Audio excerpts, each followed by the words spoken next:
12h30 sur le plateau du journal. Bonjour et merci d'être avec nous pour ce flash demi-journée du mercredi 8 février.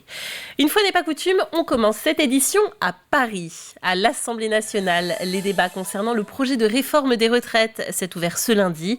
Les députés ont 15 jours pour étudier le texte et examiner les plus de 16 000 amendements, dont plus de la moitié déposés par la NUPES. Un timing serré au vu de l'étendue du chantier. Béatrice Bellamy, députée Horizon de la deuxième circonscription, celle de la Roche-sur-Yon Sud, est dans l'hémicycle. Si on a trop d'amendements, on sait très bien que ça va bloquer aussi le travail du parlementaire et donc ça fait une forme d'obstruction. Donc moi je pense que c'est pas la bonne méthode. Si on est contraint par le temps, on ne pourra pas arriver aux différents articles, notamment des articles sur lesquels il y a des propositions qui sont faites aujourd'hui, que ce soit l'article 7, l'article 8, que ce soit notamment, bien sûr, l'âge, bien sûr. Et après, si on travaille aussi sur les carrières longues et sur la pénibilité aussi du travail, il faut pouvoir ouvrir ces différents articles et il faut pouvoir travailler. Et leur vote compte aussi. Les élèves du lycée Notre-Dame de la Tourtière à Pouzauges participent au César des lycéens, un prix décerné par plus de 2000 étudiants dans toute la France. Alors, pour ce faire, nos Vendéens ont visionné 5 films en compétition, dont 3 au cinéma L'Échiquier. Et surtout, ils ont appris à développer leur sens critique. Le reportage d'Alix Lanos. Il y a un aspect technique où on est vraiment en immersion.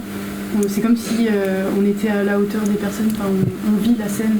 Après avoir visionné les 5 films en compétition, l'heure est à la délibération.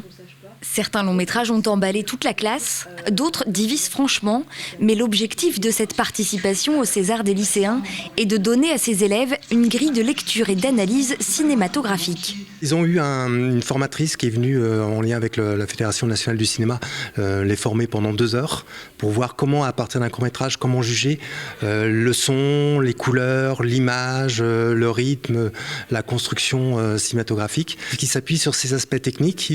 Normalement, ils doivent être capables de pouvoir voter pour un film qu'ils n'aiment pas, mais qu'ils considèrent bien fait. En fait, le fait que ce soit une histoire vraie, c'est intéressant. Mais après, par contre, il y a beaucoup de vide dans le film. Encore, L'Innocent, Les Amandiers, Pacifiction et La Nuit du 12.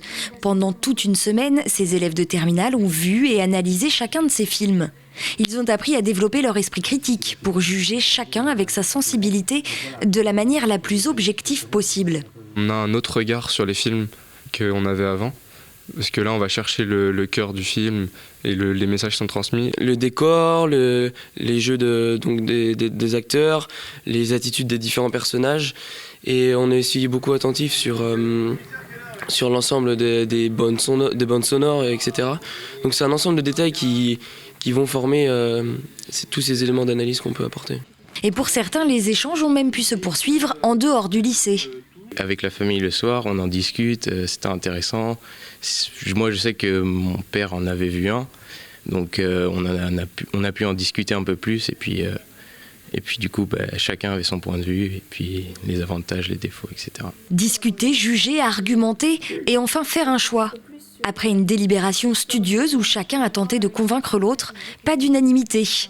13 élèves ont voté pour Encore de Cédric Clapiche, 6 pour L'Innocent de Louis Garrel et 1 pour Les Amandiers de Valéria Bruni-Tedeschi.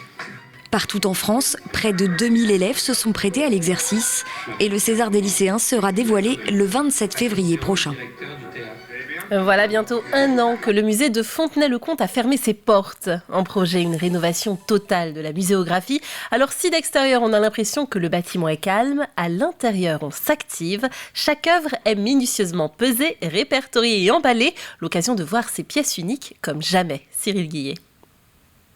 Donc, dans cette caisse, on a entre autres une céramique gallo-romaine qui est emballée dans du Tyvek, qui est un matériau neutre. En vue de sa future rénovation, le musée de Fontenay-le-Comte semble aujourd'hui bien vide. Les œuvres ont été pour la plupart décrochées des murs ou retirées des vitrines. Nous en sommes là au chantier des collections qui nous permettra donc de vider le musée de ses œuvres et de pouvoir procéder avec les architectes, les muséographes, les scénographes à la réhabilitation et à la rénovation du musée. Une opération d'ampleur puisque ce sont plus de 7000 œuvres qui doivent être minutieusement identifiées, répertoriées, dépoussiérées, pesées et photographiées pour être enfin mises en caisse. On numérote chaque caisse, donc là on a la caisse 174, on la pèse et sur chaque étiquette on retrouve le numéro d'inventaire de l'objet qui se retrouve dans la caisse et là parcours parce que ce sont des objets qui rejoindront le parcours de visite. Et actuellement ce sont les œuvres d'Émile Boutin qui canalisent toutes les attentions. Tous ces dessins d'Émile Boutin ne sont pas inventoriés. Donc Marie-Thérèse les a retrouvés dans des cartons l'année dernière. Donc on avait déjà fait un tableau, donc là on simplifie le travail. Au fil de leurs explorations, les 3 collègues ont fait de belles découvertes, comme ces armoiries arborées sur un ensemble d'orfèvrerie qui appartenait à Eugène de Mouillebert, le fondateur du musée. Idem pour ce cœur qui semblait avoir été réalisé en pierre. On a un collègue qui a regardé le cœur et qui nous a fait « c'est pas de la pierre, c'est du plomb ». À partir de là, on a fait des recherches et on a découvert que ce cœur, en fait, effectivement, c'était du plomb et qu'il enfermait lui-même un vrai cœur. C'est un cardiotaphe, en fait, et c'est le cœur d'une femme qui avait été inhumée dans l'église de Dissay. Après quelques recherches, il s'est avéré que ce cœur embaumé appartenait à Marguerite Vignier. Un objet qui viendra enrichir le nouveau parcours de visite qui devrait réouvrir ses portes au public courant 2025. Les recherches pour les jobs saisonniers démarrent dès à présent. Face à la demande, s'organisent de plus en plus des salons de l'emploi saisonnier. Aux Herbiers, Job en poche revient au Parc Expo du 22 au 24 février. Le mercredi 22 et jeudi 23, des ateliers sont prévus pour préparer les entretiens d'embauche. Et le vendredi 24, le job dating sera organisé de 9h à 14h. Alors, Job en poche, c'est une opération que nous faisons régulièrement et qui est à destination des jeunes, afin de faire rencontrer ces mêmes jeunes avec des employeurs, des recruteurs, pour décrocher des emplois saisonniers. Alors, cette année, c'est ouvert à partir de 17 ans. Effectivement, les mineurs, à partir de 17 ans, pourront venir. Et effectivement, il y aura des offres qui leur seront dédiées particulièrement. Ils ne pourront pas tout faire, mais une partie des jobs, ils pourront le faire. Ça dépend des branches, en fait. Ça dépend des branches d'activité. Certaines branches le permettent, d'autres ne le permettent pas. Mais en tout cas, on aura un grand panel, donc tout le monde sera le bienvenu. C'est la fin de ce flash demi-journée. On se retrouve à 18h pour un nouveau journal complet. D'ici là, passez une très belle après-midi sur TV Vendée.